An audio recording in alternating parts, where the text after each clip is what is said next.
Hey everybody, this is part 2 of our storytime video of when we went to X Club R and I. This is the part of the story where we went into the back room with our date, which was B, and had a scene. And we want to tell you about it, right? It was so hot. It was very hot. So there's so much to share. It was technically her and B's sexual experience, but we had a discussion prior about ways that I could be included, especially ways that excited them, because I've been taking a more of a director role lately and trying to help people execute their fantasies. And so it really fit nicely because me and her don't play together. So I wouldn't necessarily want to find myself in a threesome with her because it would feel weird because I'm not going to play with her. And so even though I'm bisexual, right? So it wasn't really a threesome. It was really a bunch of swinger friends hanging out, first of all. But it was a twosome, but plus like an assistant or a director or like something else. And so we had fun naming that with a pillow talk after the play. But this is how I want to break it down. And I'll let R speak in a moment because she has a lot to say too. But what I like to do is I like to get into the head of people who are allowing me into their scene or inviting me into their scene and ask them, what is it that you actually want? Even if you don't want to ask for it, what is it that you want? Because some people, want their cum swallowed. Some people want, there are certain places licked. Some people want certain places penetrated. But, you can whisper those in my ear because I'm not the one doing it. You're just kind of confiding in a friend that is helping the scene. And so I got from you what you wanted. And I asked certain questions to you and I said certain things like, how do you want to feel? What are the things that excite you? And you gave me your boundaries, which you can share them if you want to. But you don't want things super rough, but you like hair pulling and like some ass slapping. But sometimes you have to say you don't want it much rougher than that, right? Because some girls really want to be thrown around, and I'm not one of those girls either. But you just have to have that conversation. Basically, I kind of got into her inner world. You can see I wish you could see the look on her blurred face, but you can't. I got little deviled hordes. You have to come to OnlyFans to see her unblurred, by the way, because she does go unblurred there, just so you know. So if you want to see what actually her face looks like right now, you're going to have to come there. Link is on my website. But basically, I got into her inner world, and what I really liked is I made you think outside the box too. Because at one point you were saying, oh, I want this, but I don't know how do I get this? And I said, oh, you don't have to worry about that. I'll get that for you. And then I remember you being like, oh, okay, great. That's how it works. Yeah. Yes, understanding what your role is all of a sudden. Mm-hmm. And then later I had B separated. And so I would ask him certain things and then also convey to him what would really rock your boat. And it was invaluable information. Like it was just helpful for him to know exactly how to lead the scene, especially as a dominant man. He knew exactly what to do to tickle your inner world, right? Ever. Right? And so for me, it was good because I was able to kind of convey to him exactly what to do. Hair pulling, not this, right? So he knew what you were looking for too. He also knows that me and you don't play, so that was kind of easy. Yeah. So it is interesting. B and I used to play. We had a lot of great sex long time ago, and now what I like to call is like we're really good friends.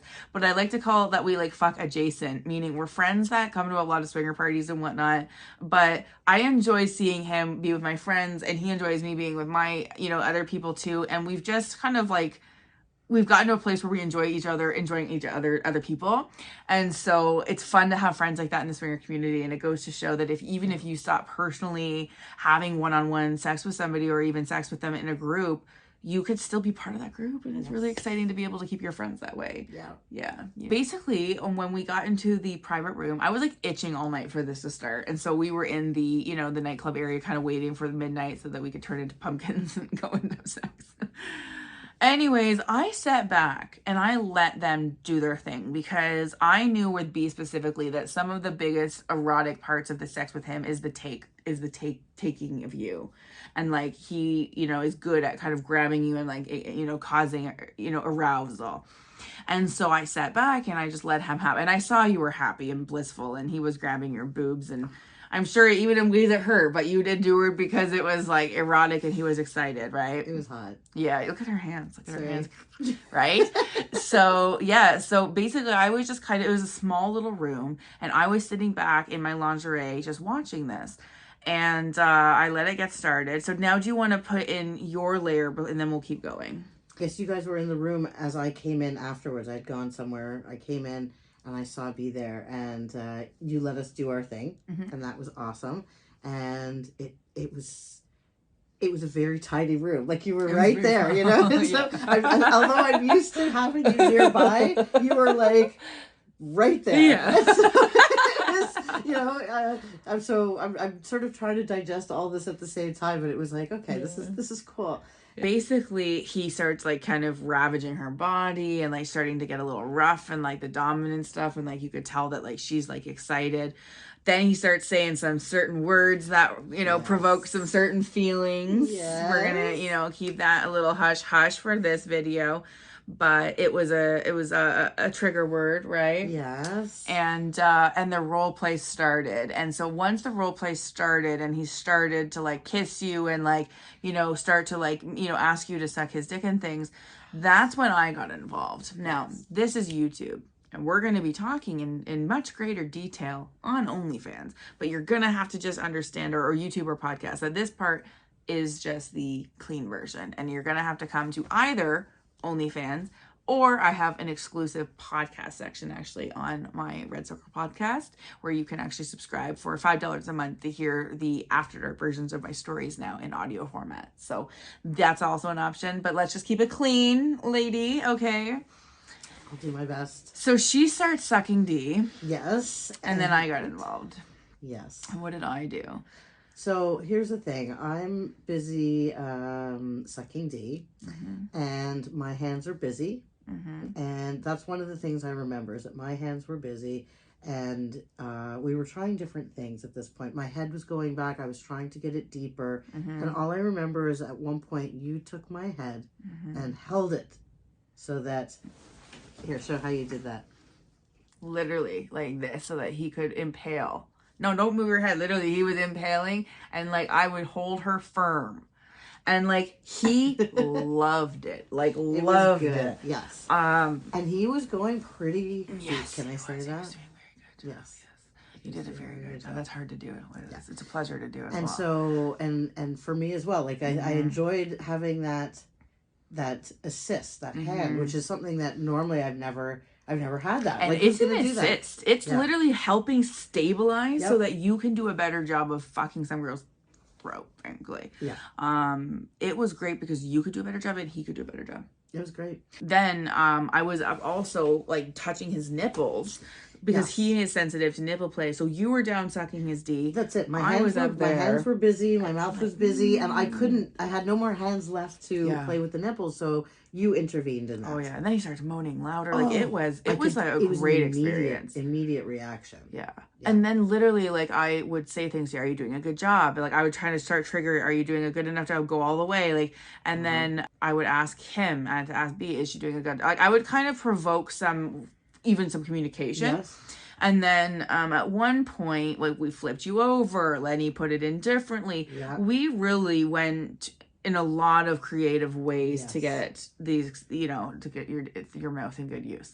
Yes. Yeah.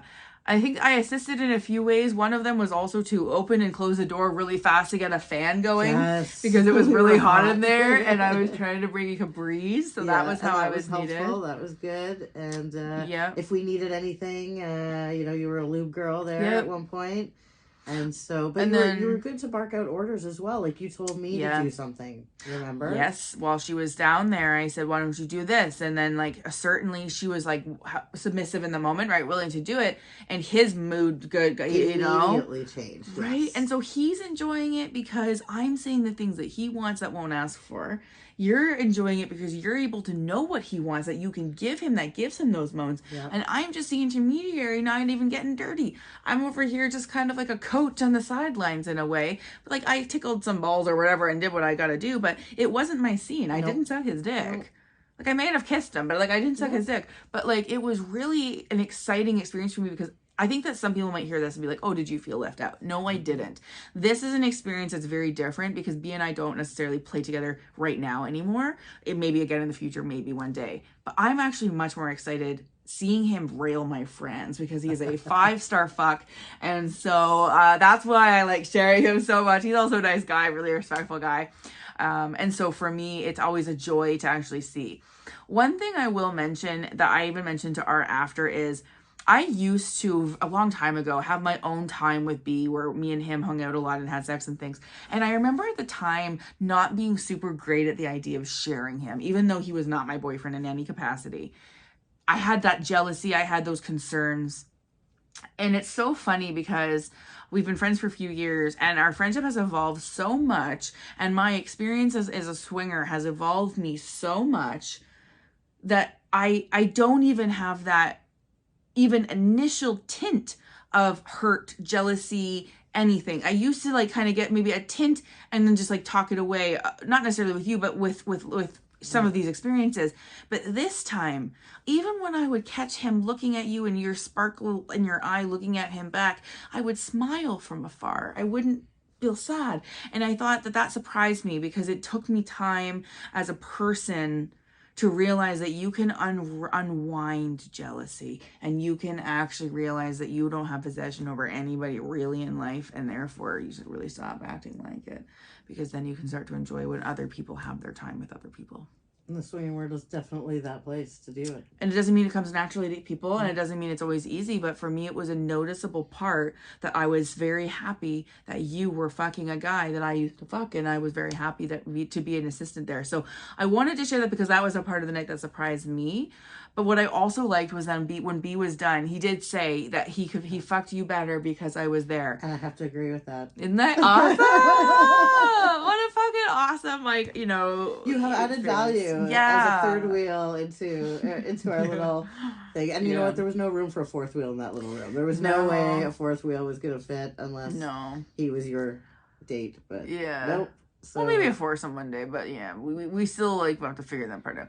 But yeah, so for us it was a big deal because we've never shared a scene together, because I'm the one that's a little uptight about it. But everybody's got their own boundaries, and it goes to show that even though you shouldn't be pushed, and I don't recommend people pushing people's boundaries, sometimes your boundaries can relax a little bit over time, and we've talked about it. So we've had discussions about, you know, what limits are and things like that, and we knew going into this night that there was going to be some interaction, but not play. Like we'll never kiss kind of thing, right? So it's not like in the scene I would lean over and mistakenly forget. It was they're clear boundaries. So so for me, like that's not normally my preference in a threesome, but this wasn't a threesome. I was the support person, and so it was actually a joy to be able to fulfill. Coach. Yes, and in a way that I was able to get your inner worlds to line up, so that you could fuck better. A sexual fulfillment coach. Yes, a sexual better. You heard it here first, ladies and gentlemen. Sexual fulfillment coach. TorontoUnicorn, sexual fulfillment coach. Yes. So highly recommend. Yeah. So she did take the, finale shot very well, the way he wanted her to. And ultimately we ended up kind of laying together, all having pillow talk for a bit. The mattresses really looked great at the beginning, but as time wore on, it felt like we were on like a coily box spring. And having been somebody who had been, let's just say, on their knees on the coily spring, it was. You had like an indent. I don't know that I have a bruise, but I had an indent. Yes. And it wasn't great. She was a trooper. It almost felt like it was a box spring that we were on and not a mattress. So it was to the point where we wondered if a towel might help putting between our knees in it. All I know is that was that room. I can't speak to any other room. So well, the loft had great mattresses. So we're going to wrap this up here because we have to go to our fan page now, where she is going to go unblurred, by the way, including the previous content you've seen here. Blurred is going to be unblurred on OnlyFans as well.